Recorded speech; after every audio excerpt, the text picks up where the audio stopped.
Hello, welcome to the channel. Subscribe, leave a like, and don't forget to write a comment. Enjoy watching. If you've ever been excluded from a family holiday, you'll understand the silence that follows. Not the kind that comes when everyone's asleep and the world is peaceful, but the kind that hits when you check your phone and realize the Christmas dinner has already started, without you, and no one noticed you weren't there. That kind of silence makes your ears ring, but this year, it wasn't even silence. This year, it was a message.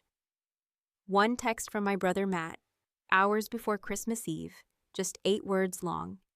Christmas is no place for losers, you know.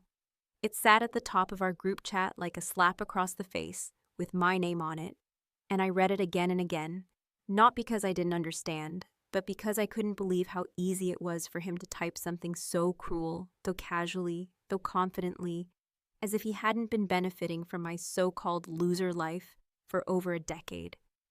It's strange, the way families rewrite stories to make themselves look better. In my family, I was always the weird one.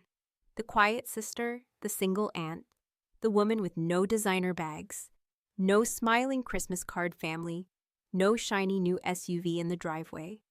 Meanwhile, Matt was the crown jewel. Married early, had 2 kids, got promoted twice, and moved into a neighborhood with a gate and a newsletter. But here's what Matt never advertised on social media. The private school bills that showed up in my inbox every month, the temporary pharmacy card I set up under Natalie's name after her diagnosis, the emergency dental work for one of the kids that he couldn't cover because they were remodeling the kitchen. He never asked me to do those things out loud, but he never stopped me either. It was always understood. I was the fallback, the invisible net, the sister who didn't need much and always showed up when things got tight. And I guess that's the problem with being helpful in the background. People start to believe the story they build in the foreground. They believe you're just floating out there on the margins of their success, when really you're holding the scaffolding. I never wanted credit. I didn't even want praise, but I never expected open mockery either. And certainly not at Christmas. I stared at that message for a long time, long enough to finish my coffee, rinse the cup, and still feel the burn of it behind my eyes. Not because I was hurt, but because something finally clicked. A part of me that had been asleep for years suddenly stood up and took a long look around. And what I saw wasn't just a single message. It was a pattern. The years of being left out of vacations. The way Matt's wife Natalie would correct me in front of people like I was their awkward babysitter, not the woman covering her medical expenses. The way Matt always laughed a little too hard when someone made a jab about my independent phase or creative lifestyle, and how no one, absolutely no one, had even asked if I was coming to Christmas this year. They didn't forget. They just decided I didn't matter. So I did what any self-respecting loser would do. I poured myself a glass of wine, pulled up my online banking dashboard, and started quietly reclaiming my dignity, line by line. First, I opened the tuition autopay folder. It had been running for 6 years straight, ever since Matt lost his job for 4 months and told me, red-faced over brunch, that he'd have to pull the kids out of private school unless a miracle happened. That miracle, it turns out, was me. I killed the transfer schedule. No notice, no explanation, just silence. Then I checked the pharmacy card, still loaded with enough to cover Natalie's prescriptions through spring. I canceled it, not out of cruelty, but out of clarity. Let them remember how medicine gets paid for. Let them pause at the pharmacy counter and do the math. The last thing I touched wasn't financial. It was emotional. I opened the Santa gifts folder on my desktop. Every year, I'd buy presents for the kids, wrap them early, and send them to Matt's address with Matt and Natalie's names on the tags. The kids thought they were from their parents. That was the whole point. This year, I deleted the document, then the folder, then the backups. It was a small act, almost ceremonial, but it felt like unplugging a machine that had been humming under my life for far too long. And here's what no one ever tells you about quiet revenge. It doesn't feel loud. It doesn't feel hot. It feels calm. I wasn't angry. I wasn't crying. I wasn't sitting in the dark eating ice cream or writing sad poetry. I was fully, deeply awake for the first time in years. awake to the fact that I didn't owe anyone anything anymore. That just because someone shares your blood doesn't mean you're required to fund their fantasy of superiority. That loser was a word Matt could throw at me only because I let him believe he was winning. And once you take that belief away, all they have left is panic. The first text came at 9:30 the next morning. Natalie.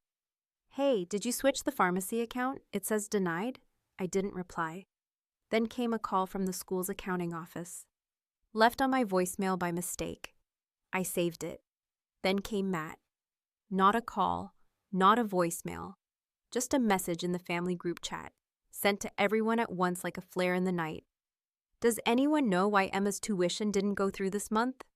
I watched the message light up on my phone, glowing softly in the kitchen like an early gift.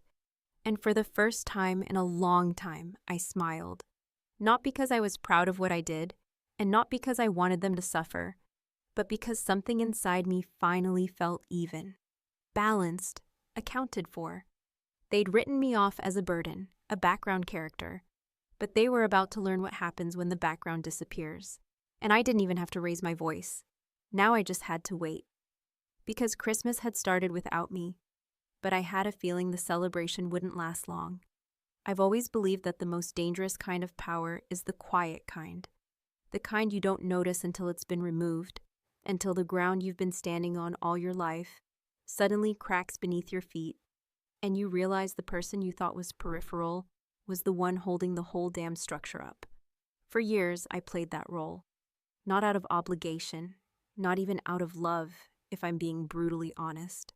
I did it because I convinced myself that usefulness was the only way to matter. And once you start building your identity around being the reliable one, the dependable one, the fixer behind the scenes, it becomes almost addictive. Because even if they don't thank you, even if they forget you, there's a part of you that knows they need you.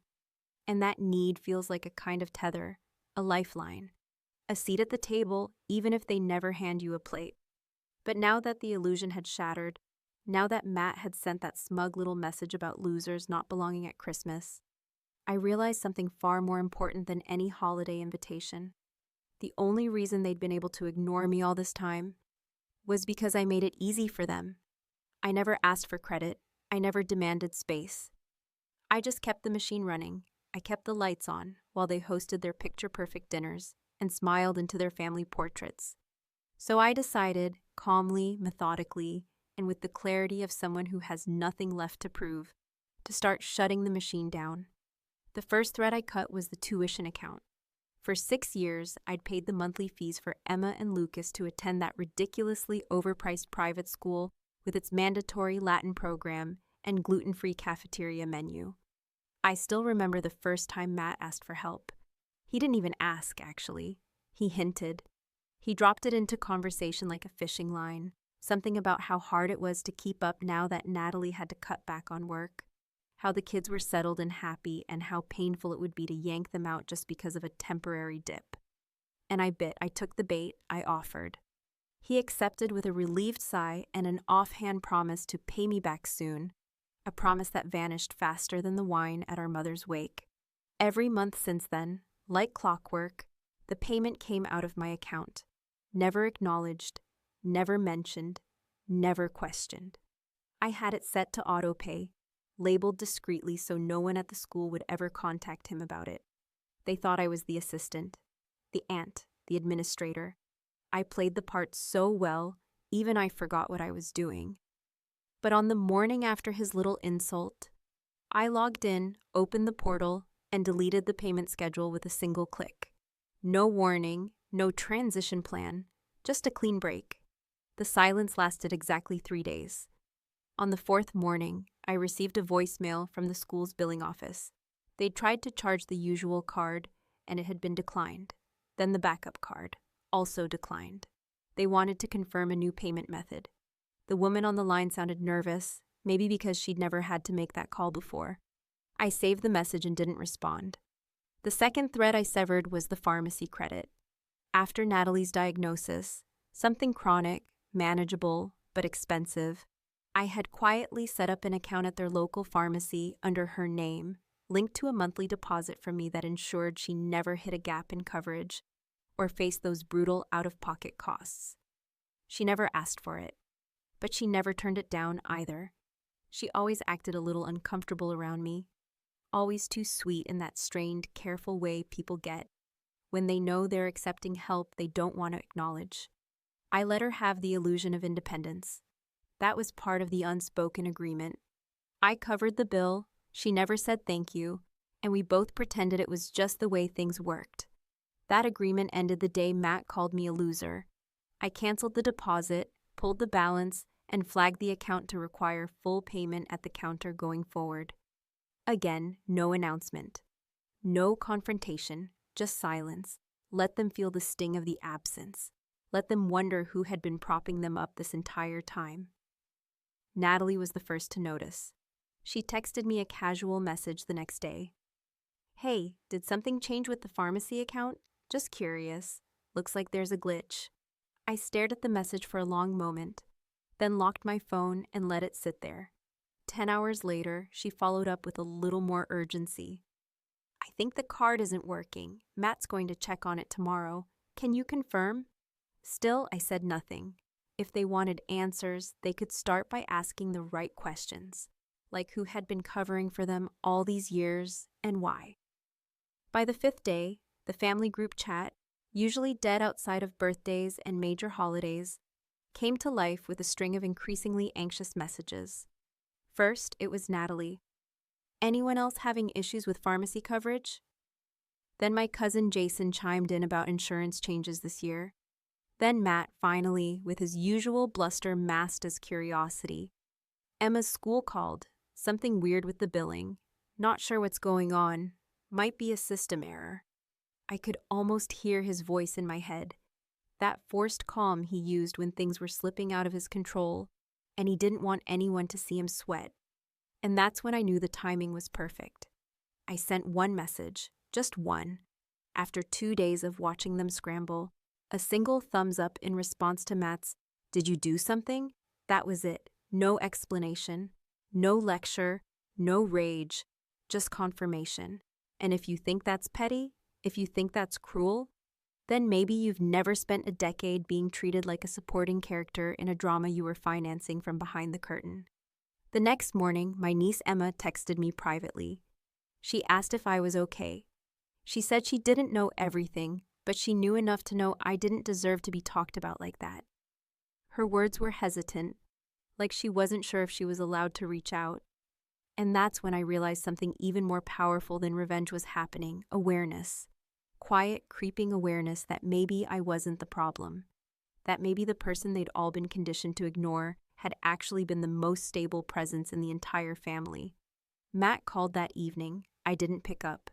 He left a voicemail, his tone somewhere between defensive and desperate. I didn't listen to the whole thing, just enough to hear the phrase, "You could have just talked to me," which made me laugh out loud, because isn't it always the people who shut you out that say you should have spoken up? No, I wasn't going to talk. I wasn't going to explain. I was going to watch as the threads I once tied together began to fray, because only then would they realize how many of those knots had been mine. There are moments in life that arrive like bruises under the skin, unseen by everyone else, not dramatic enough to be called wounds, but tender to the touch in ways that never fully go away.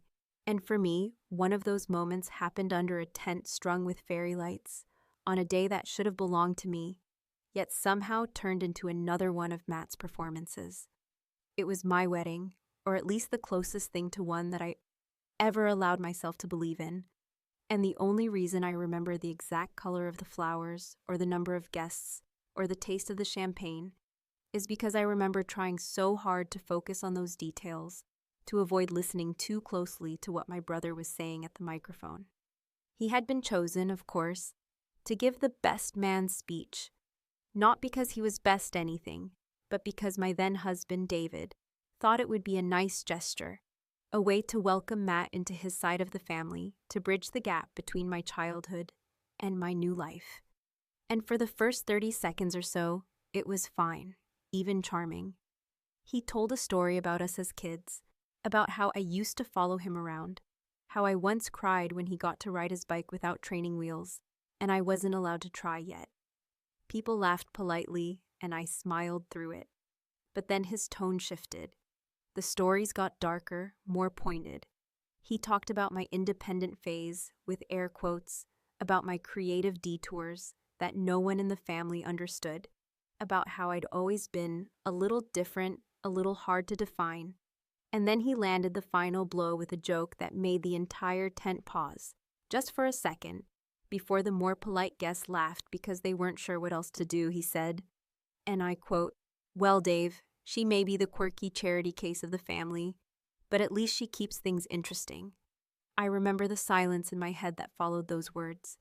I remember standing there in my wedding dress, holding a glass of champagne, surrounded by flowers I had handpicked, watching a group of people smile awkwardly and glance toward me to see if I was laughing too.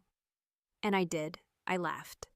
Because what else do you do when the brother you once adored publicly reduces your entire life to a punchline wrapped in condescension?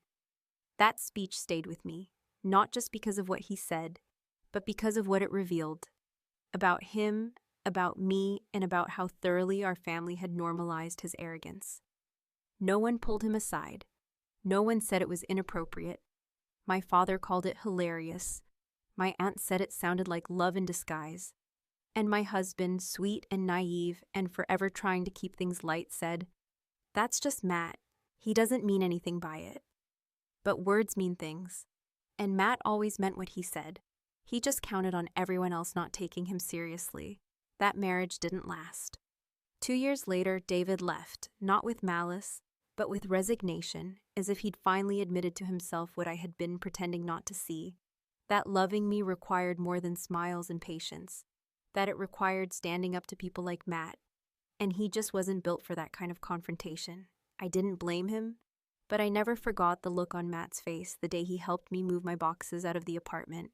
The smugness, the "I told you so" smirk that he didn't say out loud but wore like cologne.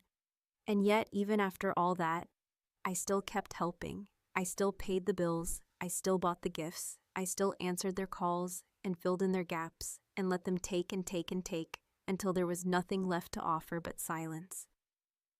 And silence, it turns out, speaks louder than any wedding toast ever could. So when Matt's daughter Emma messaged me the week after Christmas, quietly, carefully, as if afraid someone might see, I wasn't surprised. She had always been the sensitive one, the one who asked real questions, the one who lingered after family dinners to help me with dishes while her brother bragged about college tours and scholarships. Her message was simple. She said she was sorry. She said she didn't know everything, but she knew enough to know that something was wrong.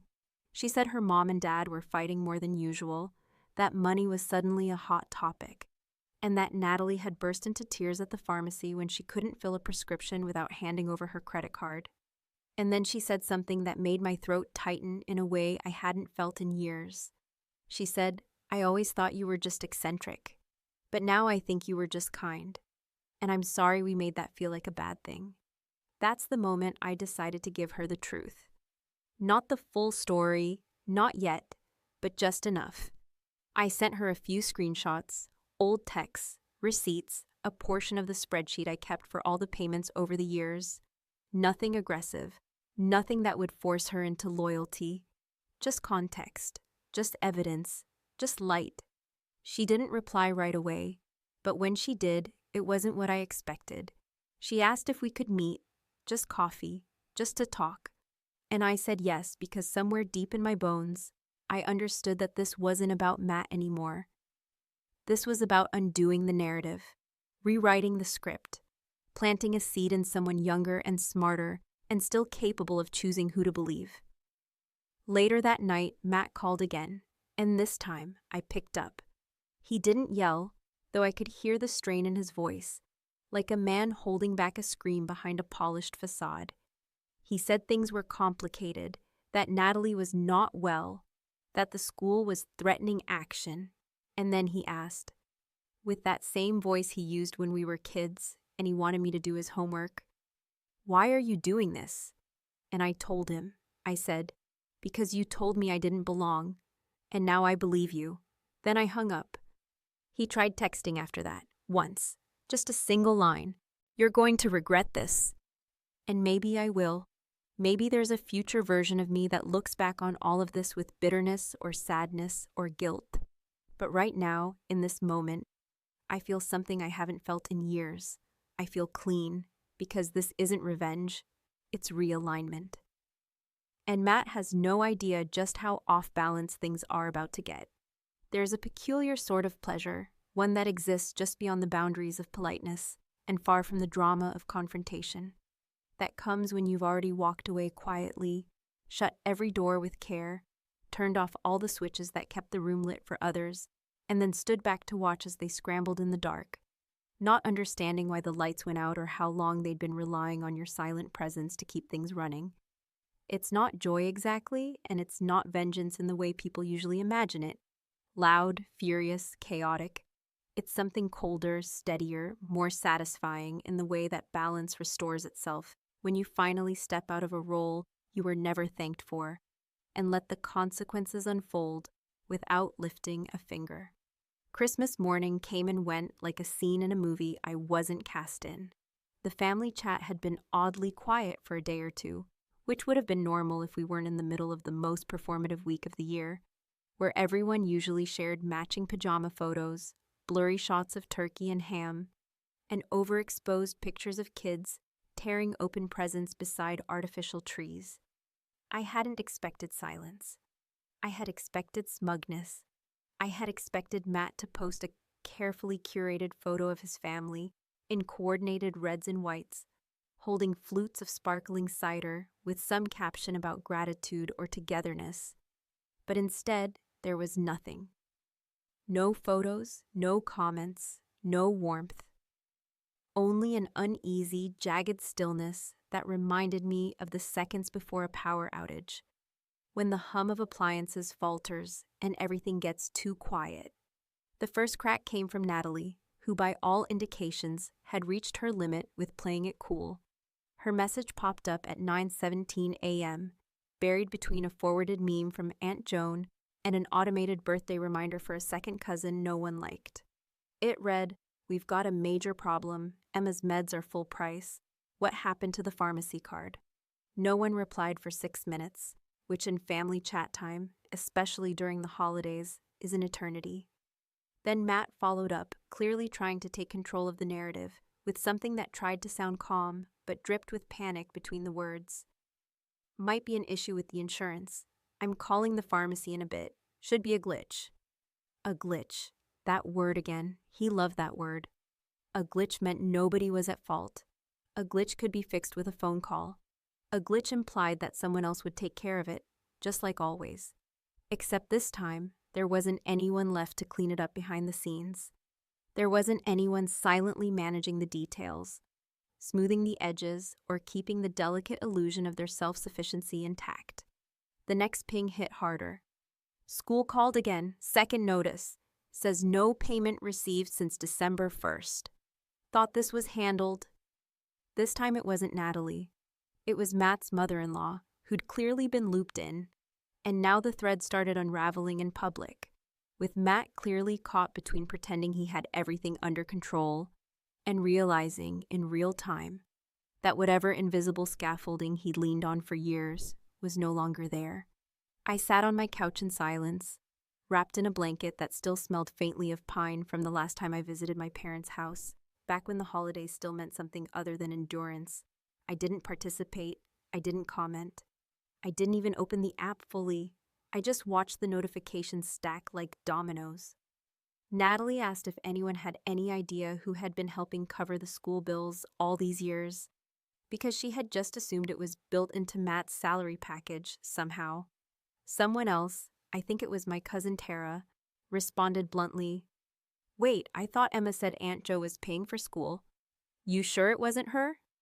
My name came up 6 times in 20 minutes, none of them directed at me, all of them laced with confusion and slow-dawning horror as the truth began to surface like a corpse in a lake. And then Matt cracked. It started small, a typo-laced message sent at 10:08 a.m. that read, "This is getting out of hand. Someone's trying to make us look bad." And then another, more urgent, "If anyone has something to say it. Don't just sit there pretending this isn't sabotage." By 10-11, he'd moved from accusation to paranoia. "She's been bitter for years. I should have cut her off ages ago."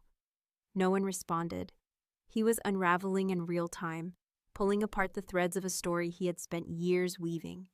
One where he was the successful older brother, the responsible provider, the center of a family that orbited him like a sun.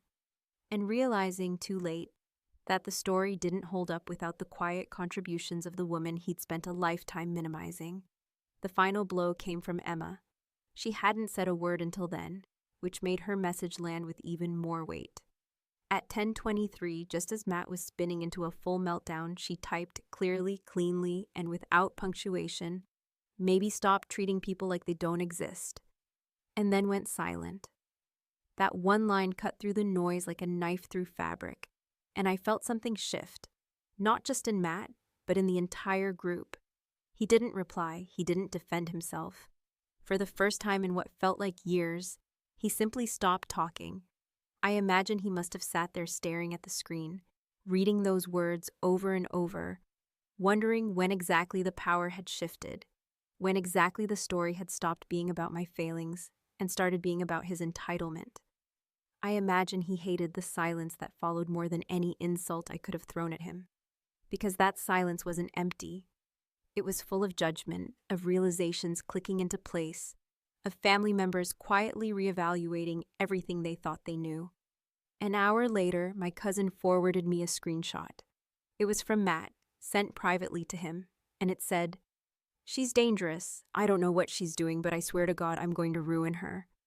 I stared at the message for a long time, not out of fear, but out of a kind of astonished awe. Because even after everything, even after the payments had stopped and the truth had started leaking into the cracks he couldn't patch, Matt still thought I was playing a game. He still believed this was about revenge. He still believed I wanted something from him. He still hadn't realized that I was done, not angry, not plotting, not lurking in the background anymore. Just completely and entirely done with pretending I needed their approval to exist. I didn't respond. I didn't defend myself. I simply blocked his number, closed the app, and let him melt down in a digital room where no one was coming to his rescue. He had called me a loser, but now he was the one begging for help while drowning in the silence I used to fill, and I had never felt more at peace. There's a very specific kind of freedom that comes not when someone apologizes or when justice is served in some neat cinematic way, but rather when you finally realize you owe no one an explanation. Not for your choices, not for your silence, not for your distance, and certainly not for the years you spent pouring yourself into the cracks of a family that never once thought to ask why you were always the one patching the holes. And on the final day of that God-forsaken year, as the last of the holiday glitter faded and the world collectively stumbled toward a new beginning, I sat in the quiet of my kitchen, sipping coffee that had gone cold half an hour earlier, staring out the window at the frozen street beyond, and thought without malice, without smugness, and without even much feeling at all. He still doesn't know. He doesn't know why I did all the things I did.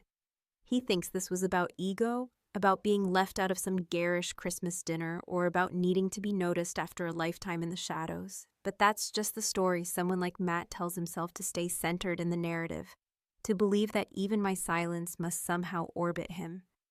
The truth is much simpler and much harder to explain to people who have never had to survive quietly. I helped him because, for a long time, I didn't know who I was if I wasn't needed. That was the root of it. Not charity, not nobility, not some saint-like desire to sacrifice, but rather a gnawing fear that if I wasn't useful, I wasn't anything at all. And that fear was born not in adulthood, but years earlier, in the long aftermath of our mother's death, in the days when Matt cried publicly, and I cried quietly, and everyone seemed to rally around him like he was the only one who had lost someone. He doesn't know that he wasn't the one who paid for our mother's funeral. He thinks he did, thinks he scraped it together out of loyalty and pride, and some sense of being the man of the family. But in reality, I wrote the check while he stood at the podium and gave a eulogy that made people weep. And I never corrected the record because back then, It mattered more to me that he feel like the hero than that I be recognized as the one who kept the wheels turning. He doesn't know that while he was taking flowers home from the service, I was taking invoices. While he grieved loudly and visibly and was comforted by neighbors and cousins and people from church, I grieved in spreadsheets and bank statements, afraid that if I showed even a crack, someone would call me dramatic or tell me to be strong for Matt. And so I made myself indispensable. I embedded myself in his family's operations, not because I admired them or even liked them most days, but because that was the only way I knew how to feel tethered to something. And when you do that long enough, when you spend years as a shadow that only moves when others do, it becomes almost impossible to remember what the world looks like when you stand still and let them spiral without you. That's what this year was about. Not revenge, not cruelty, not even justice. Just stillness. Just the decision to stop dancing for people who were never going to clap. And as it turned out, when I stepped away, the music stopped completely because I had been the one humming the tune the whole time. The last message I ever sent to the group chat came on New Year's Eve, just after 11. The streets outside were full of drunk laughter and bottle rockets and the sound of distant fireworks being set off in driveways by people trying to make something beautiful out of a cold night. I hadn't planned to say anything. I was prepared to let it all fade into static, to let the family chat drift into archive and memory. But something in me wanted to punctuate it, to leave a final note, not for them, but for myself. So I opened the thread, scrolled past the chaos Matt had left in his wake, past the silence that had followed Emma's message, and typed, "Matt, you told me Christmas is no place for losers. Turns out I was just paying to be tolerated. Now you can all go fund yourselves." I hit send, no emojis, no punctuation beyond the period that landed like a closing door. And then I waited. First came the typing bubble, Matt's of course. Then it disappeared. Then again, then gone. Then Natalie's name appeared. Then nothing. No one replied. No one protested. No one called. Just a stunned collective silence that hung in the thread like fog. And that was it. I blocked the entire chat. Not out of spite, but out of necessity. I didn't need to see whatever came next. Whether it was backlash or apologies or passive-aggressive scripture quotes about forgiveness. I didn't need any of it. For the first time in my adult life, I didn't need anything from any of them. But here's the part that stays with me, the part I haven't told anyone, not even Emma. I've been meeting with her every Tuesday, not in secret, not in rebellion, and not in some twisted attempt to turn her against her parents, but because she asked to understand. She wanted to know the truth. She wanted to know who I was when I wasn't being filtered through Matt's distorted lens. And I saw something in her. A flicker of what I used to be before I let myself become a utility. She asked me questions no one ever bothered to ask. She listened. She didn't try to defend anyone or smooth anything over. She just wanted clarity. And slowly, over coffee in a bookstore cafe, or walks through her college campus, she started calling me something that no one else in the family ever had. Not the weird one, not quirky, not eccentric, and certainly not loser. She called me brilliant. And whether she meant it or not, whether she understood the weight of that word, or how it made something in my chest break open like sunlight through frost, I don't know. But I let her say it. I let it land. And I didn't correct her.